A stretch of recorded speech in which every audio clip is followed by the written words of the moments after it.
Hi, Happy New Year, and welcome to the January 2024 edition of American Square Dance Tech Video Article.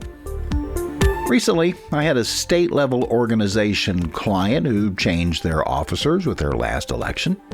The incoming president was lamenting the fact that he didn't know everything his predecessor may have promised because they didn't have an easy way of exchanging emails that may have gone back for a few years. Obviously, organizations change leadership all the time.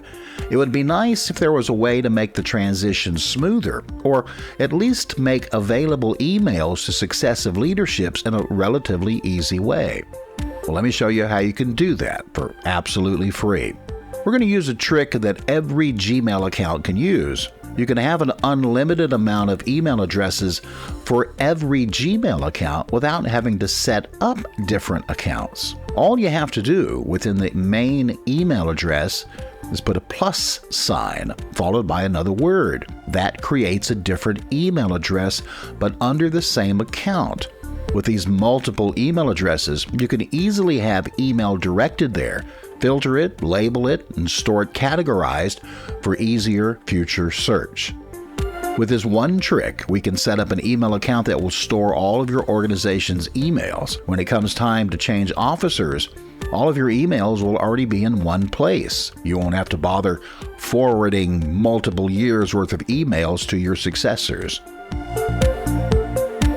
So head out to gmail.com and create a new account for your club and organization. No, I'm not going to bother with showing you how to do that. It's pretty intuitive and will take just a few minutes to do so. For this tutorial, I've created a Gmail account for thegreatsdclub@gmail.com. That's going to be our base master account. After you've created your new Gmail account, let's do some basic setup steps. Creating labels. Labels are one of Gmail's ways of categorizing email. If you're looking for a specific email, the labels could help you find it more quickly if you're using them to help filter the email. We're going to create 4 labels for our club, each for the 4 main officers: president, vice president, secretary, and treasurer. You can create as many labels as you wish, but we're going to start with just those 4. Over on the left, next to the word labels, click the plus sign and then type in the name of the label you want to create. By the way, Gmail will automatically sort your labels alphabetically, so sorry, Vice Prez, you're going to be last in the list.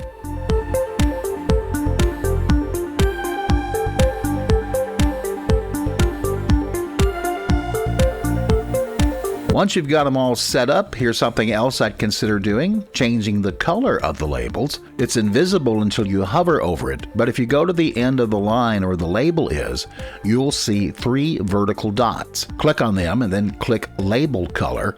Pick a color combination that you like. Do one of these for every label. I'll show you how those look here in just a little bit. After your labels are set up, then you need to set up forwarding orders for each of the officers. For example, we're going to say that the president of our club is, well, me, and my real email address is ray@sdcallers.com. We need to tell this email account that every time someone emails the president of the club, that email needs to be forwarded onto my real email address. Now, to do that requires 2 steps. The first, we have to get permission from the person we're forwarding the email to. Once we have that permission, then we can set up a filter to automatically handle the forwarding chores. Click the settings icon in the upper right-hand corner, click See All Settings, and then click Forwarding and pop/IMAP. Then click Add a Forwarding Address. Enter in the address you want to add as a forwarding address and then click Next. In some cases, Google will want to make sure you are who you say you are. When you set up your custom Gmail account, you had to put in a phone number. Google will want to text to that number to make sure you're not spoofing something. Once you're beyond that, then click the Proceed in the forwarding procedure. A link will be sent to the email address you're trying to forward to. Have the person who received the forwarding request click on the confirmation link.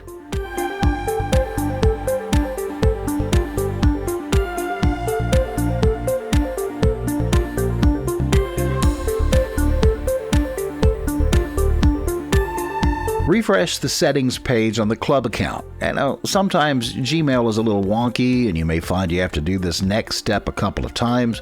I found if you give Gmail 3 or 4 minutes, it's less wonky in setting up a filter that uses a forwarding address. Back under the settings icon, see all settings, choose filters and blocked addresses. Then click Create a new filter. Under the To block, add the extended Gmail account for the President's account.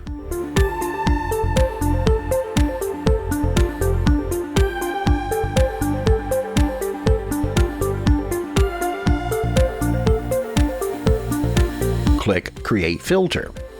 And we want to add just a little bit of criteria here. My suggestions: click the Apply the Label and then choose the appropriate label. Click Forward It, and hopefully under the Choose an Address pull down is the forwarding account that we set up. Click Never Send to Spam, and then finally click the blue Create Filter button. Now you'll need to do these steps for every office holder. Set up the forwarding email address, get permission to do that, then create a filter. Now when someone sends email to the special extended email address, the filter will label it and forward it on to the office holder's real email address, all the while keeping the correspondence in the main email account. So let's have Buddy at sdcallers.com write to the president of the Great SD Club. He's going to use the address the Great SD Club plus president at gmail.com. And you'll see Buddy's email went right to the master account. Also, note the colored label affixed to that email address. The filter read the To address on the email, saw that it was for the president's account, affixed the appropriate label, and also forwarded the email on to Ray at sdcallers.com.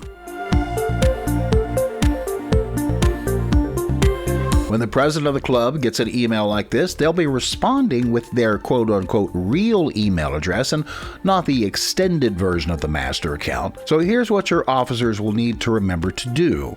Whenever you're replying to an email that came in for the club, then either CC or BCC that extended email address. So that way your reply will also be in the main email account.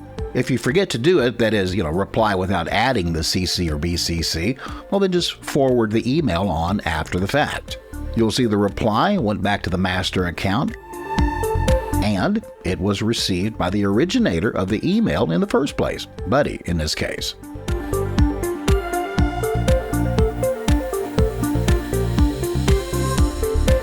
One of the easiest ways for folks to reach you properly is by having a contact form on your website. I prefer the use of contact forms instead of simply listing email addresses on the list. That's because spammers use scrapers to scoop up every email address they can find, and then those email addresses wind up in spam phishing hell forever. Using a contact form prevents that problem. Here's an example of a contact form with pull-down selection. It makes it easy for the sender to pick the proper person to contact. You'll see the responses went, again, to the master account and then forwarded on to the president's real email address. Good luck with your organization's email archives. Thank you for watching. For American Square Dance and Square Dance Tech, I'm Ray Owens.